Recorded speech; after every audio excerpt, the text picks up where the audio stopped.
The Florida Gators can pull off the upset versus Miami, but here's what they need to do.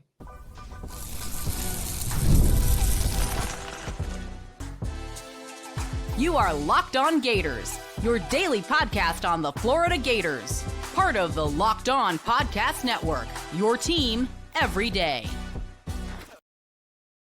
Hello and welcome back to another episode of Locked On Gators, part of the Locked On Podcast Network, your team every day. Thanks for making Locked On Gators your first listen of the day. Every day we are available daily and free wherever you listen to the podcast and on YouTube. Happy Friday. I'm Brandon Olsen. Find all my written work about the Florida Gators on swampsignal.substack.com. This episode of Locked On Gators is brought to you by Mazda. Like our players, we sweat every detail because when you make every move count, pulling off the unexpected is only the beginning. So stay tuned later for highlights in this week's Moving the Game Forward Mazda Move and Be Moved. And I think the most important thing for the Florida Gators, in order to just honestly just give themselves a chance, right? It has to be your defense against Carson Beck early on. And we're not going to talk too much about the running back, really, I guess, trio if everyone's healthy this week, but limiting their yards after contact specifically is going to be really important. I will be looking forward to that battle, especially for the Florida Gators without Caleb Banks. So that's going to be interesting. But I think prioritizing Carson Beck here is more important, honestly, just because also for Florida Gators fans, like we were familiar with Georgia Carson Beck. Georgia Carson Beck is different from Miami Carson Beck, right? And Miami Carson Beck, while playing in a pretty similar system, is still different from Miami Cam Ward, who, by the way, Miami Cam Ward and Washington State Cam Ward are pretty much the same guy. It was just with much better players around him. And before any Miami fan gets upset about that, that's not an insult at all. But Cam could be, and the difference between the two, Cam was a new school quarterback, right? Cam's the kind of quarterback where deep shots, his favorite thing to do. He will scramble to create these backyard football situations out of structure and then kill you, right? When corners are playing man coverage and the quarterback starts running around, it's really tough to stick with the guy while you're running around. When you're playing zone coverage and a quarterback starts running around, it's really tough to keep that zone discipline while also going, is this the point where I run forward? And Carson Beck is very different. Carson Beck reminds me of like early mid 2010s NFL quarterback, if that makes sense. Prefers to operate from the pocket, prefers to operate in structure, but can use his legs to buy him some time. Can use his legs to pick up chunk yardage if you're not respecting him at all as a runner. Not immobile, but will not even look to create the kind of chaos plays that Cam Ward created and that Cam Ward destroyed Florida on last year. But so they're very different quarterbacks, but that doesn't mean that, one is better than the other because of that. I do think that Cam is better than Carson, but that's not an insult to Carson. I know people dislike the way that I spoke about Cam prior to the season. I was also saying that he was going to be probably a high NFL draft pick. So there's that. But Carson Beck, I think, is in an ideal situation for Carson Beck, right? He's got an offensive line that, builds the Great Wall of China basically around there at this point. So I think that when you're talking about, you have a quarterback that likes to operate in structure, likes to operate from the pocket, and you have an offensive line that's going to give him that pocket. Yeah, that's kind of a pretty ideal situation for him, right? I will say that because I mentioned on the crossover with Alex Dono yesterday that, Carson Beck had a really bad game against Florida last year, right? He threw a few picks that were bad picks, and people can bring up, oh, well, Georgia's offensive line wasn't that great last year. That's true. Go watch the game and look at the interceptions he threw. And it wasn't really, oh, Georgia's offensive line screwed him and put him in a bad spot. It was, he had an uncharacteristically seeing ghosts game. And I do think that it's still very fair to say, hey, well, you had that against this team last year. Will that be in the back of your head? I'm not saying it's going to be, but I'm not saying it's not going to be. I'm not going to completely dismiss it because he changed where he was playing. I do think that part of it is going to be, hey, you're going up against a team where last year you played really poorly against them. Is that going to be in your head at all? I think it's a fair question. Not saying that, again, not saying it's going to be in his head, but it's possible. I think that for Florida, your main thing is going to be disguising everything you can about this defense, right? I expect to see a lot of too high looks pre-snap. Whether you stay in a too high look, whether you shift a single high, whatever that might be, I do think that that's going to be the approach that you see a lot. Just because, again, like, let's be real. Florida's pass rush hasn't been great so far this year. It's not as bad as people are trying to talk about it. We spoke about this with Alex Dono yesterday. You played a triple option team in week 1. You're not going to get pressures against a triple option team. Week 2, you played USF in a game that was close. And so what you saw against USF was a lot of either quick shots vertical, screens out wide, or the run game. You weren't seeing anything where plays developed. You talk about the LSU game, looked a bit better there. And I do think that the LSU game is the best indicator of how this pass rush is going to look throughout the course of the season. Yeah, I think the LSU game, the one that's an actual offense, that's not a gimmicky style offense, that's the best indicator there. And again, pass rush was better. Still wasn't great. I think that we can all acknowledge that one. And if you can't acknowledge that one, then that's on you, to be honest. But the way that Florida got their pressures and the way that Florida has trying to get their pressures, is definitely not the right way, but the way that Florida's been trying to get their pressures, there we go, is with disguising coverages, disguising where your pressure is coming from, and still keeping 7 in coverage if possible. Buy yourself a little bit of time. And hopefully that by the time the quarterback realizes where the weaker spot of coverage is, your pressure's getting home.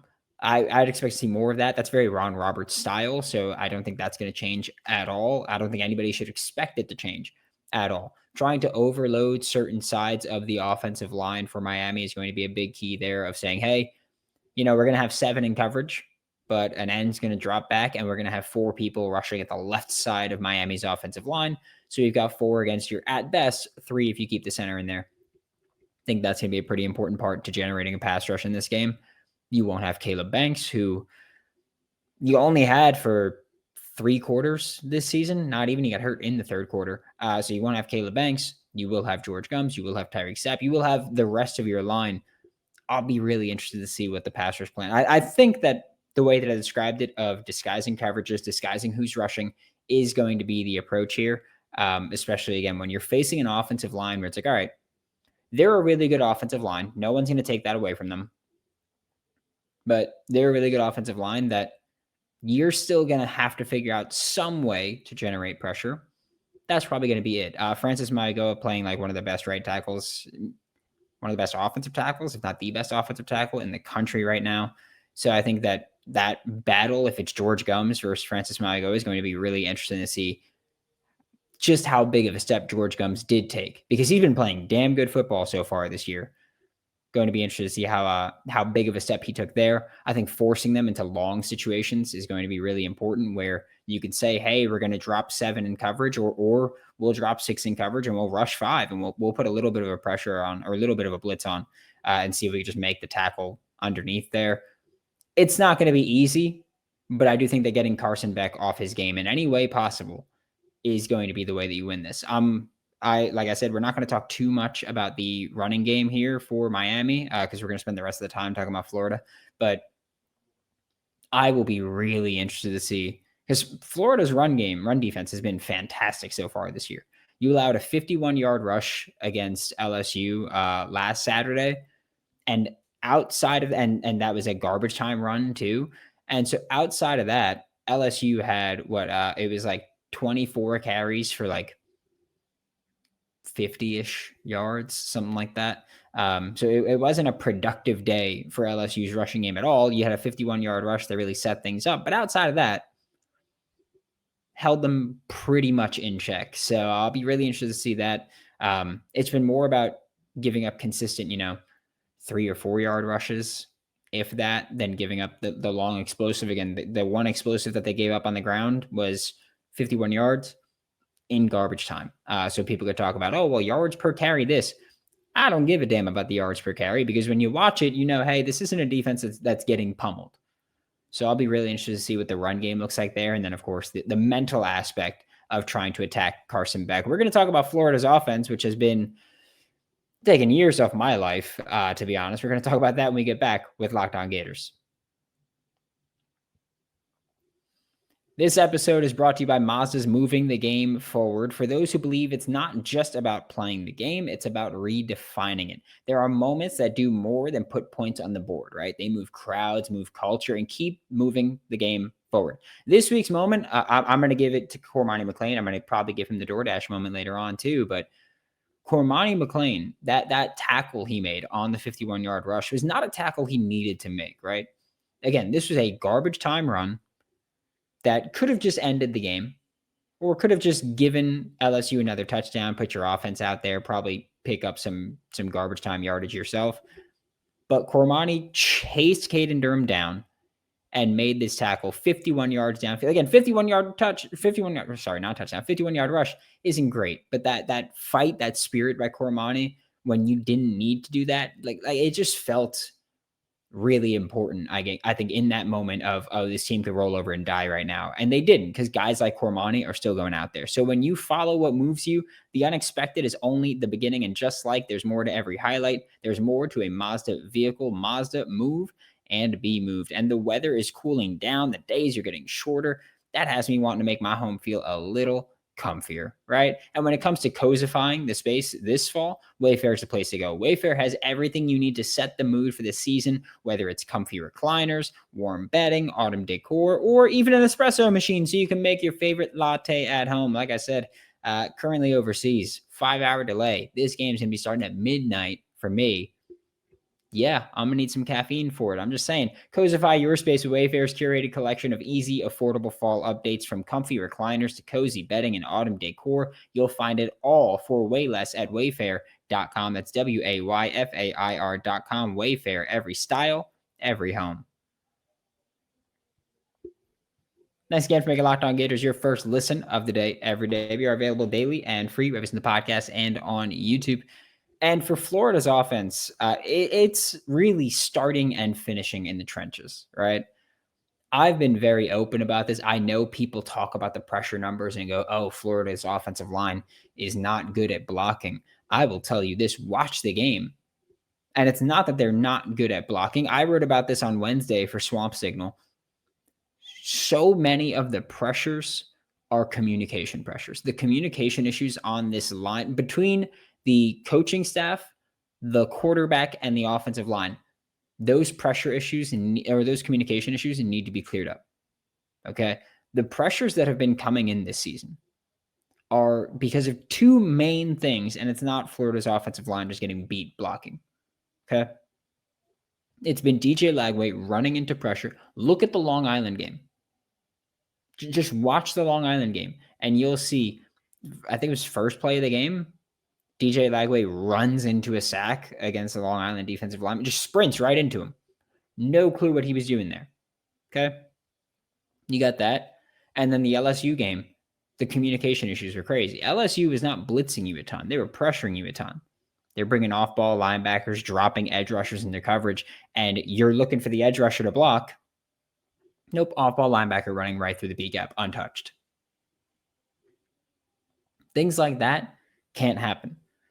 I've been very open. I think that a lot of those are communication issues between more so DJ Lagway and the offensive line than anyone else. I think that you're seeing the lack of confidence. You're seeing the lack of experience there. And that's what's happening. I could be completely wrong. This is me speculating, but I think that's what it is, because this isn't stuff that we really saw a ton of when DJ Lagway was less active at the line of scrimmage. You watch him play this year, he's super active communicating at the line of scrimmage. He is. But they keep having these moments where it's unblocked pressure coming in. And I do think that maybe the communication is over communication with him, where he's changing the play and checking, and the offensive line isn't having time to really make their proper checks, whatever it may be. I'm not in that room, right? I could just tell you what I'm seeing is Austin Barber's having a great year. I think Jake Slaughter's still having a good year in pass protection.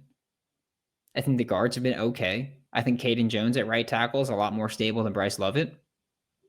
But I keep seeing guys run in unblocked when they should be. Specifically, Harold Perkins had I think it was a pressure, not a sack, but he had a play where he came in unblocked through the B gap, and Caden Jones should have picked that up, left the edge rusher free. That's not what happened. Instead, the play just went to crap right away. Things like that can happen, especially when you are facing the best edge duo that you've faced so far this year in Ruben Bain and Akeem Mesidor. They've been absolutely dominant. Ruben Bain, I don't know what the hell he's doing, but I don't know what he did in the offseason, but he's just been wrecking people. His game against Notre Dame is still probably the best game we've seen from an edge rusher so far this season. Absolutely dominant, but especially when they're able to just pin their ears back and rush, it's really tough. So I do think that when we talk about it starting and finishing in the trenches, some of that has to be, hey, run blocking, you need to get some kind of push. Just get a bit of push, gain some kind of yardage so that you're not in these third and long obvious situations. Like DJ Lagway threw the ball, or not even threw the ball, because there were, scrambles and there were throwaways and there were sacks, but he dropped back like 55 times last week against LSU. That stuff, like, you're not going to win a football game against Miami if you're dropping back 55 times. You're not, because they're going to just crush you at that point. Like Ruben Bain and Akeem Mesidor, they're going to generate a ton of pressure on you if you're dropping back 55 times. Unless 40 of them are screens, they're going to wreck you there. So you can't have that. One of the things I think we'll see is a bit of a similar approach to how Florida tried to slow down LSU's pressures last week, which is taking tight end Hayden Hansen, putting him out wide. And again, I think that this was the thought last week against LSU. It didn't go Florida's way. I hope they don't do it again, but I think it's what they're going to do. Because again, my general thought is keep a tight end in to pass block, have a running back leak out, and that's a way more dynamic football player getting the ball in a check down situation. So that's what I would do, is say, hey, we're going to keep tight ends in the pass block, running back if you're sending 7, and if you're not sending 7, have the running back leak out and have him be the check down option. But I think we're going to see what we saw last week against LSU, which is Hayden Hansen playing out wide. Last week, he played 20 snaps out wide. That's more than he played the entire 2024 or 2023 season out wide. So it seems like Florida's thought is play Hayden Hansen out wide, have a tight end out there, bring either a safety or a linebacker out there with him, have Jaden Baugh be in pass protection frequently, and, you space things out. You might avoid blitzing, but what you saw against LSU, which is what I think every team should do, and I said this before the LSU game, what every team should do is bring pressure, bring off-ball players against DJ Lagway. I don't care how spread out how much you spread out the formation. I don't care. If I'm a defensive coordinator going up against Florida, I don't care how much you spread out the formation. I'm keeping my guys in the box and I'm bringing pressure at you all day. And J. Bud Davis put out the numbers too. Like Florida's in a spot right now where they're facing heavy boxes, even when they spread out the formation. Teams aren't blitzing them, but they're bringing pressure by, like I mentioned earlier, sending 4 to one side and dropping someone else in coverage so that they're still only rushing 4, but it's overloading your offensive line. And they're finding a ton of success that way. And you can't just go, okay, well, if they're bringing pressure, throw a quick slant, because they're not blitzing. So they've still got 7 guys in coverage. It's tough, but and I know that we had a bunch of conversations about this during the offseason of people going, well, it's because of all the condensed sets the teams are blitzing. Well, guess what? You're spreading the ball, you're spreading the formation out, and you're still getting rushed, and you're still not making plays, because the important thing to remember is that it doesn't matter if you spread the formation out so that they stop blitzing you. If you can't complete passes, they're not going to give a damn about that. It's as simple as that, really. They don't care if you're spreading the formation out. If you can't complete passes, if I don't respect your passing game, I'm going to keep disrespecting it. And it's really as simple as that. So I think that's going to be part of their plan, is Hayden Hansen out wide, Jaden Baugh in pass pro, and hope that Miami doesn't bring, at least they won't be blitzing a ton. They'll still be bringing pressure, but they won't be blitzing a ton. Hopefully communication is cleared up there. And I do think that you need to have the QB run game do anything, really. And I don't mean scrambling. I mean design quarterback runs. Something.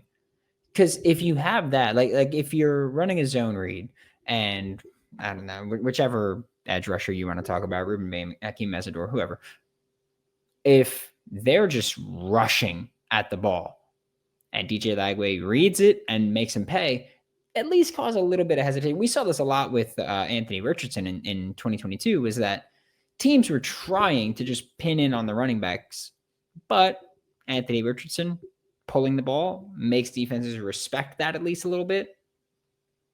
And it clears up the rushing game. Like it takes one guy away from playing run defense. And so just make them pay in that way and continue to do that if they let you. But cause a little bit of hesitancy for the defensive line, create some more rush lanes, and hopefully actually be able to sustain some kind of offense. Because this offense has been long drive, fold at the end, or third play, we're throwing a pick, 3 and out, whatever it is. So you got to sustain something offensively, especially if you're going to rely on this defense to do their job. Then the offense needs to have some kind of sustained drives, let these guys stay fresh defensively, and hopefully get off the field quickly. Like that's your only chance of winning right now, unless the offense unless DJ Lagway suddenly starts playing like the guy that we know he can be. I haven't given up on what he can be. Really, genuinely. I still think that, the situation hasn't changed. He's still an incredibly physically talented quarterback that needs a ton of work mentally. That's really what it has come down to. And I do think that once his mental settles down, his mechanics will settle down as well. But he's just got to settle down, really. And the offensive line, you've got to give him time to settle down. Like you're going to face a team that's going to be trying to get to him early and often. You got to give him that time to settle down. We're going to talk about one more thing that Florida needs to do offensively and defensively, really, but mostly offensively when we get back with Locked On Gators. This episode of Locked On Gators is brought to you by Square, your favorite neighborhood spots run on Square. There are certain businesses that truly make the neighborhood feel like home, right? You've got them in your neighborhood. I've got them in my neighborhood, whether it's the local sports bar that's packed on game days, people hanging out outside, if it's a nice day at least, the coffee shop that knows your order by heart. You walk in, they know your name. They're like, hey, what's up? How you doing? Whatever your name is. Corner deli that's been serving your community for decades. I mean, I know I walk into the bodega and people are just like, oh my God, I remember when you were this small. I'm like, yeah, well, not anymore, but I was 7 when I started coming here. So yeah, these are the places that bring people together, right? You see someone all the time and it's like, I don't know that person, but I know that person. You know how it is? When neighborhood businesses thrive, the whole neighborhood thrives. Square is a proud partner of more than 4 million neighborhood businesses around the world. So you can go to square.com/go/lockedoncollege to learn more. But before you do, go support your favorite neighborhood spot and you'll be happy that you did. So Square, see you in the neighborhood. And it's almost the weekend. We are 1 day away from game day. So it's time to look back and crown this week's MVP on who delivered, powered by DoorDash. Just like you can win every Saturday with DoorDash Streaks, saving more every time you order. These players delivered when it mattered most. So let's break it down. And I mentioned this earlier. I'm going to mention the same play. I'm giving it to Cormani. Cormani McClain played lockdown coverage last week. I know the clip happened of him, being on his heels and getting pushed back. I don't really care about it. A one-time play means nothing to me. But Cormani, lockdown coverage last week against LSU. Watch the film. Go ahead. Cormani, tackle for a loss last week against LSU. Something where Billy Napier was very open. Hey, Cormani's got to be better making tackles, defending the run. He's gotten better there. And, of course, the tackle on the 51-yard would be touchdown if it wasn't for Cormani. That kind of stuff, like that matters to a culture, to a fan base.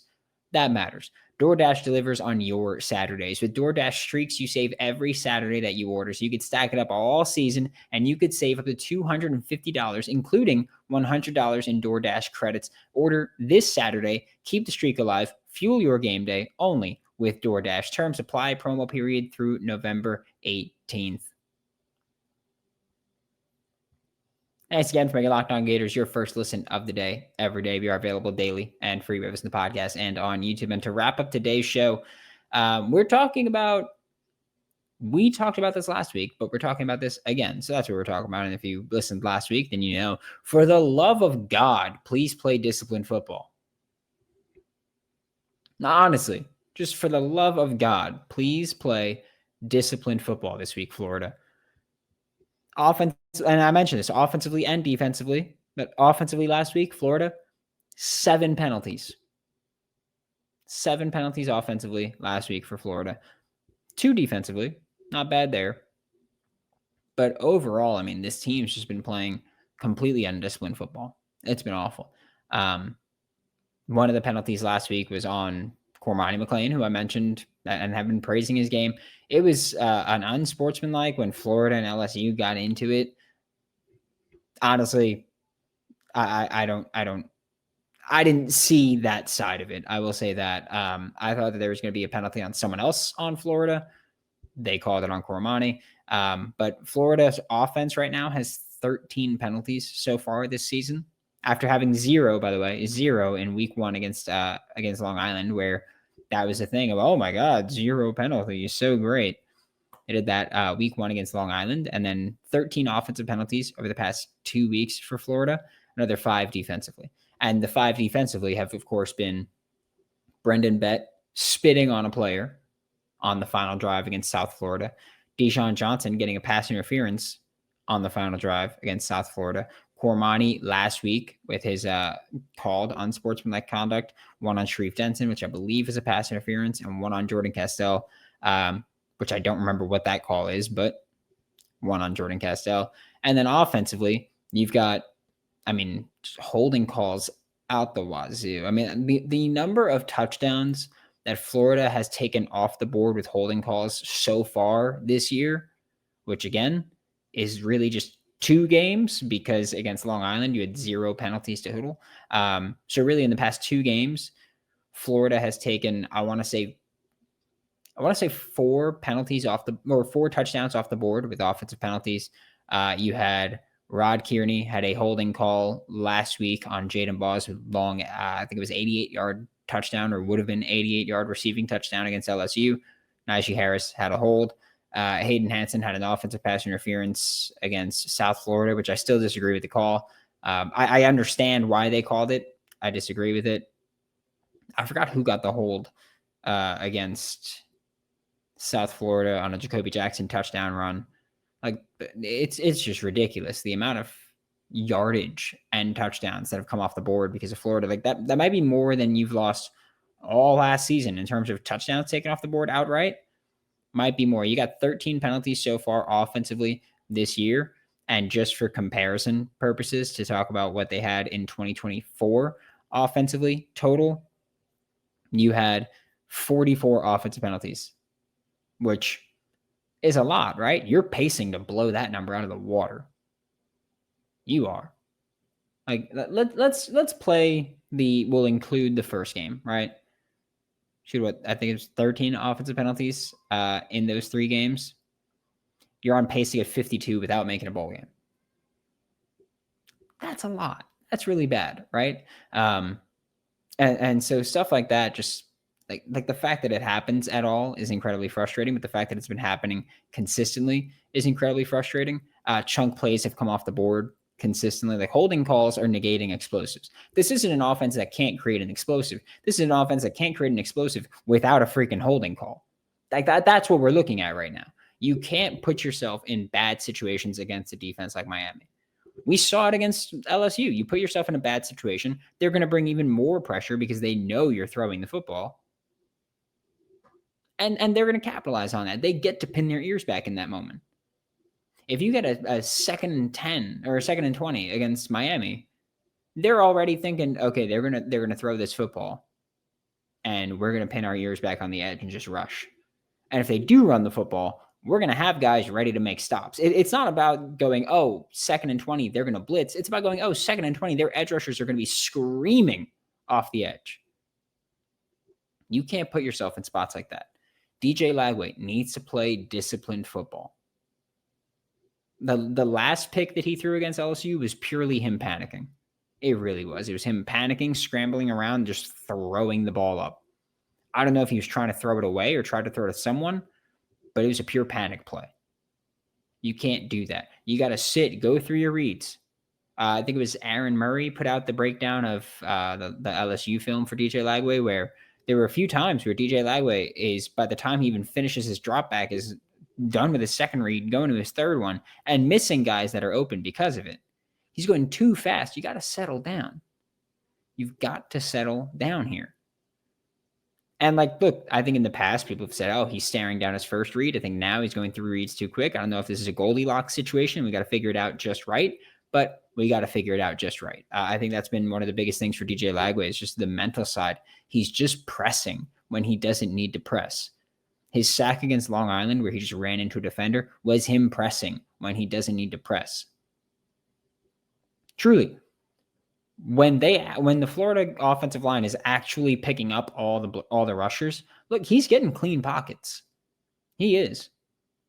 He's not under pressure a ton unless it's guys that they misdiagnose and misread and miscommunicate. If you handle that communication issues, you're going to have a pretty clean pocket for the most part. I'm not saying just this game. I'm saying in general, with this offensive line, if you've got the guys blocked, like if you recognize who you need to block and you actually do it for once, you're going to have a pretty clean pocket for the most part. And you're playing disciplined football. Like those things are just killing this team right now. It's like this offense hasn't been awful, right? They're gaining yardage. They're just not finishing drives. They're not finishing drives because they get penalties that put themselves in awful spots. Like the offense, like even if you're kicking field goals, you're putting points on the board. Instead, you're getting stupid penalties that take you completely out of spots, and then you throw a pick or you end up having to punt or stupid things. Because really what they're doing is playing stupid football. That's it. You've got to play smart and give yourself a freaking chance. Give your defense a chance. They deserve it. It's really as simple as that.